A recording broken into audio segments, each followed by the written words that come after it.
Hola personas, bienvenidos a esta nueva clase en la que vamos a trabajar sobre la síntesis de ATP. ¿No es cierto? Sí. Para empezar, vamos a determinar qué es el metabolismo. Lo vamos a definir como un conjunto de todas las reacciones químicas que ocurren en una entidad viva. Y cuando decimos entidad viva, nos referimos tanto a un organismo complejo como a una célula. Dentro del metabolismo incluimos reacciones de catabolismo y reacciones de anabolismo. Cuando hablamos de reacciones anabólicas, nos estamos refiriendo a la síntesis de moléculas complejas a partir de moléculas más simples. Por ejemplo, una molécula a la que llamamos C reacciona con una molécula a la que llamamos D para formar una molécula más grande llamada CD. Otra característica de estas reacciones anabólicas es que son endergónicas, es decir, necesitan energía para poder ocurrir. Por lo general se parte, para obtener una reacción anabólica, de compuestos iniciales específicos. Y un ejemplo de esto es la síntesis de proteínas. Recordemos que las proteínas están formadas por aminoácidos. Por lo tanto, si formamos aminoácidos, podemos sintetizar una proteína. En cambio, las reacciones catabólicas son aquellas en las que se degradan moléculas complejas para obtener moléculas más simples. Por ejemplo, si tenemos una molécula a la que llamamos AB, cuando A se separa de B, ocurre un catabolismo. Estas reacciones son exergónicas, es decir, liberan energía. Y los compuestos iniciales, de los cuales se puede partir en una reacción catabólica, son bastante variables. Un ejemplo es la digestión de las proteínas. Partimos de una proteína para obtener aminoácidos. Como vemos en la imagen, los procesos catabólicos liberan energía y esa energía puede ser aprovechada para que ocurra un proceso anabólico. En el ejemplo que tenemos, A y B se separan y en ese proceso que separa A de B se libera una energía que es absorbida por el sistema de C y D para sintetizar CD. Recordemos que el ATP es una molécula llamada enosintrifosfato que al liberarse de un fosfato genera energía que puede ser acoplada para que ocurra algún otro proceso dentro de la célula. De la misma manera, nosotros degradamos los nutrientes, los sometemos a procesos catabólicos y obtenemos la energía suficiente para reponer la molécula de ATP. Veamos ahora cómo ocurre la síntesis del ATP.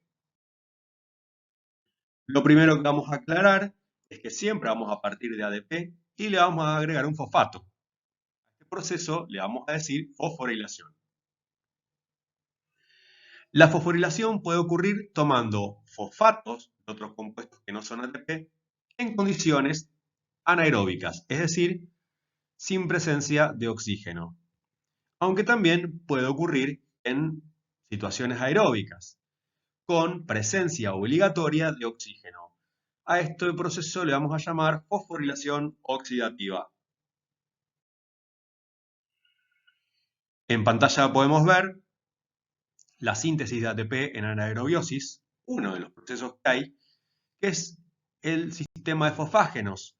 En los músculos nosotros poseemos una molécula que se llama fosfocreatina que puede liberar un fosfato para transformarse en creatina y ese fosfato puede ser tomado por un ADP para generar ATP. De la misma manera, se va a consumir un ATP para volver a transformar la creatina en fosfocreatina. Otro mecanismo para generar ATP en condiciones anaeróbicas es la glucólisis. Esto consiste en fragmentar una molécula de glucosa en dos moléculas que se van a llamar piruvato. Lo interesante de este proceso es que se van a tomar fosfatos que provienen de 2 ATP y otros dos fosfatos inorgánicos. Y van a ser pasados estos 4 fosfatos a 4 moléculas de ADP. Por lo tanto, como resultado vamos a tener 4 moléculas de ATP. Es decir, consumimos 2 ATP y 2 fosfatos inorgánicos y pasamos estos 4 fosfatos a 4 moléculas de ADP para formar ATP. Por lo tanto, tenemos una ganancia neta de 2 moléculas. Un proceso muy importante que también ocurre durante la glucólisis es la toma de protones y electrones a partir de la coenzima llamada NAD para formar NADH. Este NADH es muy importante en la fosforilación oxidativa y vamos a describir en breve cómo es que este NADH puede generar ATP. Para aquellos que quieran profundizar un poco más en la glucólisis, vamos a dar una explicación al respecto. Partimos de una molécula de glucosa con gasto de ATP y ayuda de la enzima hexoquinasa, formamos glucosa 6-fosfato. Luego, por medio de la fosfoglucosa isomerasa, otra enzima, formamos fructosa 6-fosfato. Esta vuelve a ser fosforilada con gasto de ATP por medio de la enzima fosfofructosa quinasa y forma fructosa 1,6-bifosfato. Luego de esto, gracias a la enzima aldolasa, se pueden obtener dos compuestos. Uno se llama dihidroxiacetona-fosfato y otro se llama gliceraldehído 3-fosfato. A partir de acá, todo lo que vamos a describir se repite dos veces, porque nosotros vamos a explicar lo que sucede con el gliceraldehído 3-fosfato, pero tenemos que considerar que al final de esta primera etapa se producen dos de estas moléculas. El gliceraldehído 3-fosfato está oxidado con participación del NAD para formar NADH por medio de la enzima gliceraldehído 3-fosfato deshidrogenasa. Una vez que esto sucede, se nos va a formar 1,3-bifosfoglicerato que por medio de la fosfoglicerato quinasa y produciendo ATP va a formar 3-fosfoglicerato. Es decir, esta molécula tenía dos grupos fosfatos, uno en el carbono 1 y otro en el carbono 3, y ahora pasó a tener solamente uno en el carbono 3. ¿Por qué? Porque el otro fosfato se lo dio a un ADP para formar ATP. Por medio de la fosfoglicerato mutasa, el 3-fosfoglicerato forma 2-fosfoglicerato, es decir, cambia de posición el fosfato. Por medio de la enzima enolasa, se desciende una molécula de agua y se forma fosfonilpiruvato, que por medio de la piruvato quinasa va a formar primero enolpiruvato, pasando el grupo fosfato a un ADP para formar un ATP, y finalmente una molécula intermedia, que es el enolpiruvato, pasa a formar piruvato en una reacción que es espontánea y no necesita de enzimas. Algo muy importante para aclarar sobre la fosforilación oxidativa es que se lleva a cabo a partir de coenzimas que han captado protones y electrones. No solamente está el NAD, sino también tenemos el FAD, que una vez que se reduce, forma FADH2. En cambio el NAD forma NADH. Otros procesos que también nos generan NAD y FAD es la formación de acetilcoenzima A y el ciclo de Krebs que vamos a describir a continuación. Recordemos cómo es la estructura de una mitocondria. Tenemos una membrana externa, tenemos una membrana interna que presenta arrugamientos o pliegues, y entre esas dos membranas existe un espacio que es el espacio intermembrana. Más internamente encontramos la matriz mitocondrial. Gracias al complejo enzimático llamado piruvato deshidrogenasa, la molécula de piruvato se transforma en acetilcoenzima A. En este proceso, obviamente, se necesita la incorporación de una molécula de coenzima A y además participa el NAD, formando NADH, es decir, que el NAD robó protones y electrones y además se desprende una molécula de dióxido de carbono, Si ustedes prestan atención, el piruvato tiene 3 carbonos y 2 oxígenos de más en comparación con el acetilcoenzima A. Una vez que sucede la producción de acetilcoenzima A, esta molécula ingresa a las mitocondrias. Una vez que se forme acetilcoenzima A, este va a ingresar a la matriz mitocondrial y va a participar de una serie de reacciones que se denominan ciclo de Krebs. El acetilcoenzima A se va a combinar con oxaloacetato por medio de la enzima citrato sintasa, se va a liberar de la coenzima A y va a incorporar una molécula de agua para formar una molécula de citrato. Esta molécula, gracias a la enzima aconitasa, va a formar isocitrato. El isocitrato, gracias a la enzima isocitrato deshidrogenasa, se va a liberar de protones, se va a liberar de electrones y además se va a liberar de dióxido de carbono para formar alfa-cetoglutarato. El alfa-cetoglutarato, por medio de la enzima alfa-cetoglutarato deshidrogenasa, se va a liberar también de dióxido de carbono, se va a liberar de protones y electrones y va a incorporar una nueva coenzima A. El resultado es la formación de succinilcoenzima A, que gracias a la enzima succinilcoenzima A sintasa va a liberarse de la coenzima A y además va a unir GDP a un fosfato para formar GTP. El GTP podría ser un equivalente del ATP. El succinato resultante, por medio de la succinato deshidrogenasa, se va a transformar en fumarato y en ese proceso va a ser robado hidrógeno, electrones, por un FAD para formar FADH2. El fumarato, gracias a la enzima fumarasa, va a formar malato y en este proceso se va a incorporar una molécula de agua y el malato se va a transformar en oxaloacetato por medio de la malato deshidrogenasa en un proceso que también hace perder hidrógeno para poder formar un NADH. El oxaloacetato es la molécula inicial del ciclo y la final, es decir que una vez que ocurre todo el ciclo, deja el oxaloacetato resintetizado para poder reaccionar con acetilcoenzima A otra vez. Como podemos ver, en este proceso se forma un NADH, 2 NADH, 3 NADH y un FADH2. Y además se liberan 2 moléculas de dióxido de carbono. También tenemos que considerar la producción de un GTP.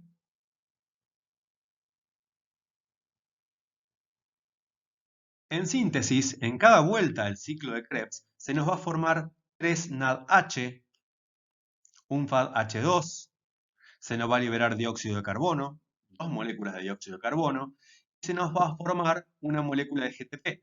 El GTP puede ser escindido en GDP y fosfato, y ese fosfato puede ser incorporado por un ADP para formar ATP. Una vez que ya tenemos el FADH2 y el NADH, debemos ver qué sucede y cómo estas moléculas son capaces de producir ATP. Para ello, vamos a hablar de la cadena de electrones y la fosforilación oxidativa que ocurre en la membrana interna de la mitocondria, donde el FADH2 y el NADH dejan sus electrones en una serie de moléculas llamadas complejos y se liberan de los protones que han robado. Estos electrones son transportados hacia otros complejos y al hacerlo activan el bombeo de protones hacia el espacio intermembrana. Los protones vuelven a la matriz mitocondrial a favor de su gradiente y al hacerlo pasan por un canal de una enzima que es la ATP sintasa que cuando se activa forma ATP a partir de unir ADP y fosfato. Ahora lo vamos a ver en una imagen porque claramente es bastante complicado entenderlo solo en palabras. Por último, tenemos que entender que esos protones, ese hidrógeno, reacciona con oxígeno, que es el aceptor final de esos electrones, para producir moléculas de agua.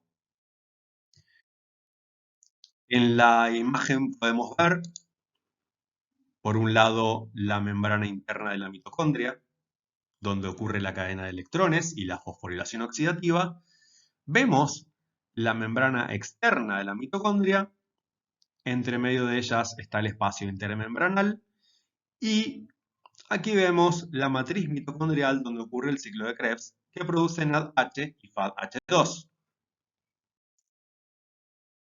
Sobre la membrana interna de la mitocondria vemos los complejos 1, 2, 3 y 4, que van a tomar al NADH y al FADH2. El complejo 1 trabaja con el NADH y el complejo 2 con el FADH2. Van a tomar sus electrones, que van a ser pasados, en el caso del complejo 1, pasará los electrones a la coenzima Q y luego al complejo 3. El complejo 2, en cambio, va a tomar los electrones del FADH2 y los va a pasar directamente al complejo 3. Estos electrones van a pasar a una molécula llamada citocromo C, que a su vez se lo va a pasar al complejo 4. Este pasaje de electrones lo que hace es activar a estos complejos para que comiencen a bombear protones de hidrógeno hacia el espacio intermembrana. Una vez que ocurre eso, los electrones son aceptados por el oxígeno que ingresa a la célula y posteriormente a las mitocondrias dentro de las células, van a reaccionar con algunos hidrógenos, con ese oxígeno, para formar moléculas de agua. Como resultado del bombeo de protones hacia el espacio intermembrana, en este sitio comienza a haber una alta concentración de protones, lo cual me implica que si yo tengo de un lado de una membrana muchos protones de hidrógeno y del otro lado tengo pocos, voy a tener una diferencia de gradiente que va a motivar a estos protones a pasar a favor de este gradiente. Y lo van a hacer por medio de un canal de esta gran molécula, que es la ATPase sintasa, y cuando esos protones pasen por ese canal, la molécula de ATP sintasa va a sufrir un cambio que le va a permitir unir ADP y fosfato para formar ATP. Algo muy importante que debo saber es que cada NADH posibilita la formación en promedio de 3 moléculas de ATP. En cambio, cada FADH2 posibilita en promedio que se me formen 2 moléculas de ATP. Analicemos lo siguiente. Si yo parto de una molécula de glucosa para formar 2 moléculas de piruvato, y cada piruvato me puede dar una acetilcoenzima A, por lo tanto, a partir de una molécula de glucosa yo obtengo 2 acetilcoenzima A, y cada uno de ellos puede ingresar al ciclo de Krebs, yo en definitiva, por cada molécula de glucosa, llevo a cabo 2 ciclos de Krebs. En la glucólisis, es decir, en la ruptura de glucosa para formar 2 moléculas de piruvato, yo obtengo 2 ATP y también obtengo 2 NADH, que finalmente me terminan formando cada uno de ellos 3 ATP, o sea, 6 ATP. Luego, en el pasaje de piruvato a acetilcoenzima A, se me forma un NADH que es capaz de producir 2 moléculas de ATP. Pero en definitiva, yo tengo 2 piruvatos, por lo tanto, tengo 2 moléculas de NADH que son capaces de formar 6 moléculas de ATP. Para finalizar, en cada ciclo de Krebs, yo obtengo 3 NADH, capaces de formar 9 moléculas de ATP, un FADH2, que me va a generar 2 ATP, y un GTP, que es convertible a ATP. Por lo tanto, en cada ciclo de Krebs, yo obtengo 12 ATP.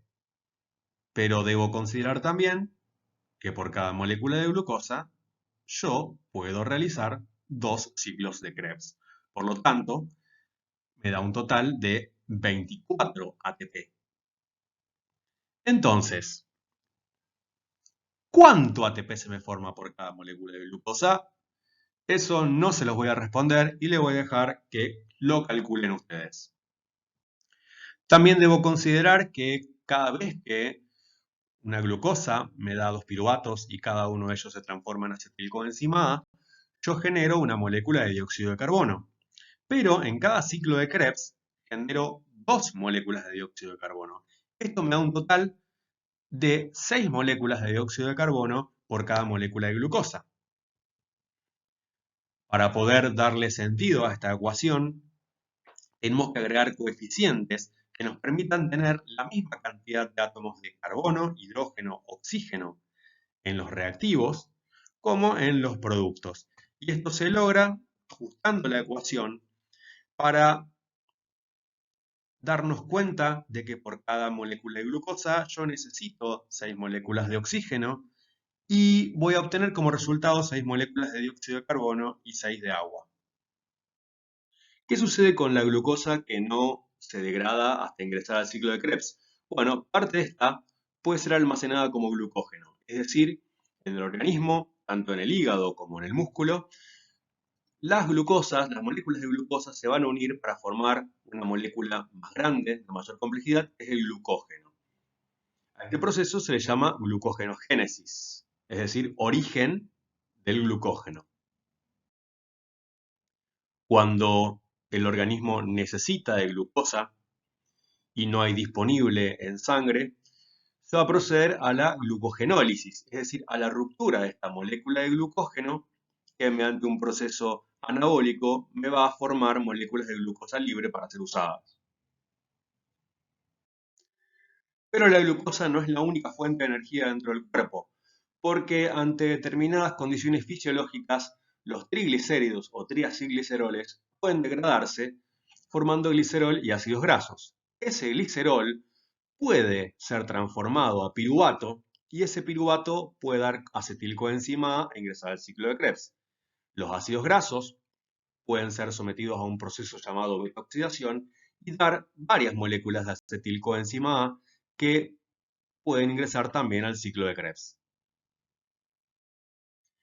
Ante condiciones fisiológicas más extremas, las proteínas pueden ser catabolizadas a aminoácidos y esos aminoácidos, recordemos que están formados por una región que posee átomos de carbono y la otra región que posee el grupo amino. El grupo amino puede ser combinado con dióxido de carbono y tras varias reacciones formar urea, que es eliminada por medio de la orina de nuestro organismo. La cadena carbonada, por su parte, puede dar un compuesto capaz de ingresar al ciclo de Krebs. Por ejemplo, un intermediario directo del ciclo de Krebs, o puede dar piruvato. Ese piruvato se va a transformar en acetil-CoA y va a ingresar al ciclo de Krebs.